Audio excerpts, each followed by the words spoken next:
I'm on the phone with Ken Tizzard. Welcome to the show. Thanks for having me. You used to play bass in multiple Canadian rock bands, but now you play bluegrass music. What made you switch from rock to bluegrass music? Well, it's been a long road, and sort of things take you in many different directions. I left Newfoundland to come to Toronto. I was looking for kind of a folk rock band to play with, and I was doing the Toronto scene for years, playing with lots of different bands. When I met a band from Winnipeg who were looking for a bass player, a band called The Watchmen, and we met, and I ended up joining the band. It wasn't full on rock. It was sort of radio friendly, sort of college rock. And I sort of joined, just like I was playing with lots of bands. And that one just kind of, the record came out and the single started going top 10 in Canada. And then we had some reaction in the States and Europe and Australia. And 30 years later, that band still plays a little bit. We haven't been a functioning recording act in about 10 years, but, over the course of the time that we were making records and putting them out and touring the world, we gained enough fans that, even today we have concerts and they sell out pretty quickly, so we do about 6 or 8 of those a year. But after The Watchmen, I started playing with a more modern rock band called Thornley, or Big Wreck, and I did that for about 5 years. But during that time, I was just spending a lot of time on the back of the tour bus, listening to Dylan and Leonard Cohen and Nick Drake and, a lot of sort of folky singer-songwriter type things. And I retired out of rock, about 8 years ago. I remember being on stage. We were touring in the States. I was on stage. It was probably 40,000 people in the audience. I remember just looking around and going, this isn't what I want to be doing. And I'm getting older, and my kids are getting older, and I need to find a way to play music that, resonates with what I feel is right, and be home for my family a little more as well. So I retired out of commercial rock, doing 250, 280 shows a year, touring the world to, just traveling with acoustic guitar, just sort of started playing locally around the area that I live in, spending time with my kids. And then it slowly sort of developed into something that's starting to take on a life of its own.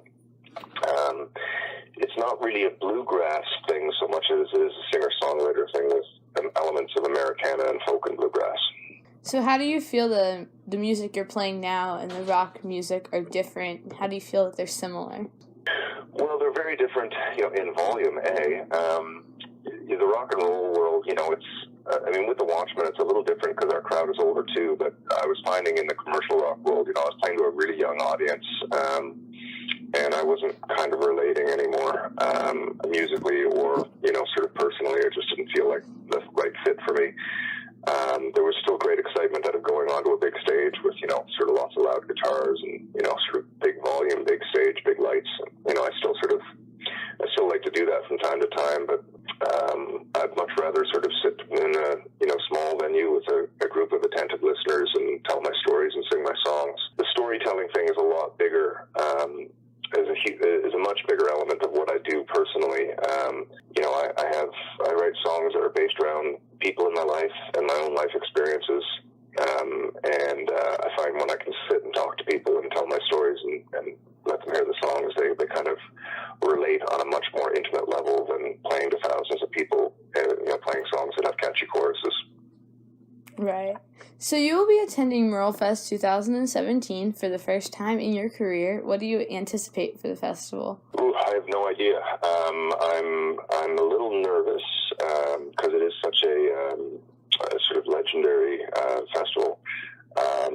The person that I've been dealing with there, Steve Johnson, he's become a good friend, and he really enjoys my music, and he's offered me lots of support and sort of encouragement with doing this.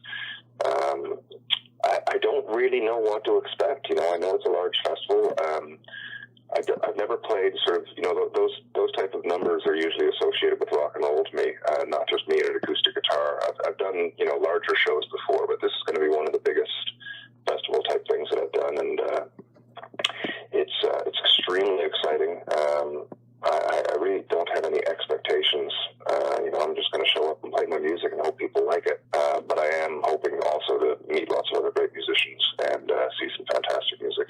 So what has playing music taught you about the world? What's playing music taught me about the world? I don't know. When I was sort of university-age teenager, my parents gave me the option to, stay in school and get a degree and get a job, or keep playing music and move out. I chose to continue playing music, and I moved out, and it was really tough for a lot of years. And in my 20s, my mom died from cancer, and when I spent a lot of time with her sort of in the last few months that she was alive.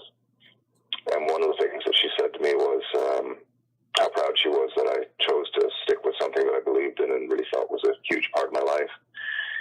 And for me, I've had exceptional luck. Sure, talent has something to do with it, but there's lots of talented people out there. I've been extremely lucky as a musician, and the opportunities that I've had, the people I've gotten to work with, and I've been able to make a career at music for over 30 years. I don't work a job. It's all I do. And I guess the one thing that I've learned is, that following my dreams worked out for me, following the passion that I felt I had. I know it doesn't work out for everybody. It's a really hard road, but it does teach you. For me, it's taught me that the value of life and the value of living a life that you want to live, as opposed to living somebody else's life so that you can make money. It's taught me the value of that. I'm a firm believer in, every dollar I've made, every meal I've eaten in the last 30 years has been based on, has come from a song in some way, shape, or form. And there's been times where I've, had really nice meals, and there's been times where I've been hungry, but I've always managed to get through. But it has allowed me and taught me that, sort of believing in yourself and following what you want to do is a pretty important thing, because the quality of life we live can't be determined by, the money we make. I'm glad it's worked out for you. If you could go back in time and give a younger you advice, what would you say?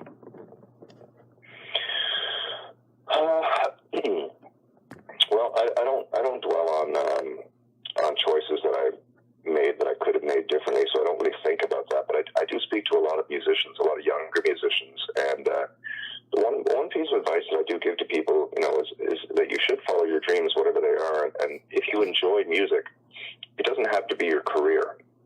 And that's another thing that I have learned, in that I have a lot of musician friends who have jobs, full careers, like dentists and whatever they do. And these people still have music in their life. They play in bar bands, and sort of they write their own music and record it. But the music isn't their career. And music doesn't have to be your career to have music in your life. If it's something that you're passionate about and you feel that you should be following it, then absolutely.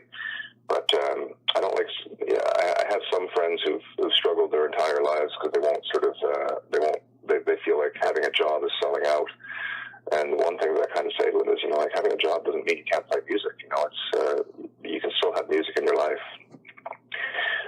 Now, if somebody had told me that when I was a kid, I probably would have brushed it off myself, because music was really the only thing I wanted to do. But that's kind of the advice that I give to people is, keep music in your life as long as it's not, as long as it doesn't become a negative thing. Because if you're trying to make a career of it and it's turning into a resentful relationship with the music or the art, then it's not a cool thing anymore. That's great advice.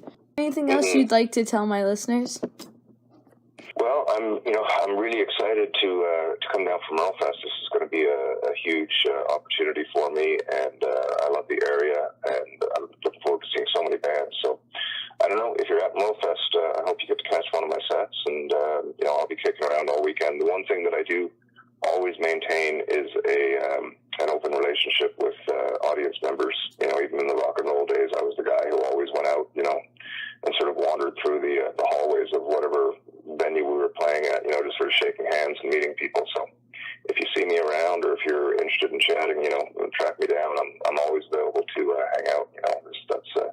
There's only so much you can do backstage before you get bored. I'd rather go out and meet people. So that's always something I like to do. So if you feel like hanging out and saying hi, just